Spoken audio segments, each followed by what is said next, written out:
This is problem number 19 from chapter 8 of the textbook. It reads, a cooling fan is turned off when it is running at 850 revolutions per minute. It turns 1500 revolutions before it comes to a stop. Part A asks, what's the fan's angular acceleration, assuming constant, and B, how long did it take the fan to come to a complete stop? So I've written some initial conditions here. We have the initial angular velocity, omega sub naught, that's 850 revolutions per minute. You should recognize that those are non-standard units, and so you should immediately convert that to standard units of radians per second. You can do that by multiplying by 2 pi radians over 1 revolution, and then you have to convert the minutes into seconds, and you get 89 radians per second.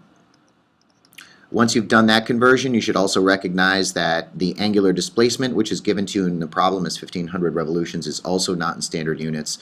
You'll need to convert that, recognizing that there are 2 pi radians in 1 revolution, and that gives you 9,425 approximately radians as the angular displacement while the cooling fan is coming to rest. We should also recognize that we know that the fan comes to a stop when it is done, so therefore we know that the final angular velocity is 0 radians per second. So this is a rotational kinematics problem. I'll start by trying to solve for my angular acceleration, recognizing that I have initial and final angular velocities, my total angular displacement, and I'm looking for my angular acceleration. So I have 3 out of the 4. I'm going to use the third equation, which is going to be omega final squared is equal to omega initial squared plus 2 times my angular acceleration alpha times my angular displacement delta theta. Solving for alpha, I get omega final squared minus omega initial squared divided by 2 times delta theta, and that gives me my angular acceleration alpha in radians per second per second. Now I'm just going to substitute some numbers in.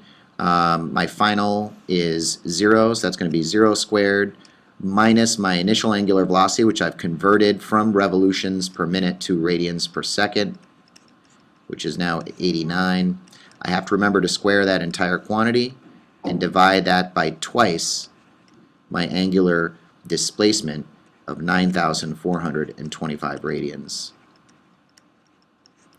Once I do that and run it through my calculator, I get an angular acceleration of negative 0.42 radians per second. Negative 0.42 rad per second squared. And it's negative because it's decelerating. So we can see that I'm subtracting something positive from 0, and so therefore I get a negative in the numerator, and that's why my angular acceleration is negative. The second part of this problem then asks me to solve for time. Now I know lots of things. I know my angular acceleration, my initial and final angular velocity, and I'm looking for time. It makes sense to solve part B using the second kinematics equation, which is omega final, which is equal to omega initial plus my angular acceleration times time. Solving for time, I get omega final minus omega initial divided by my angular acceleration is equal to time. Plugging in my final being 0 minus my initial of 89 radians per second, all over this newly found negative 0.42. Notice that I get a negative in the numerator and a negative in the denominator, which is going to cancel and give me a positive value for time, and I end up getting 210 seconds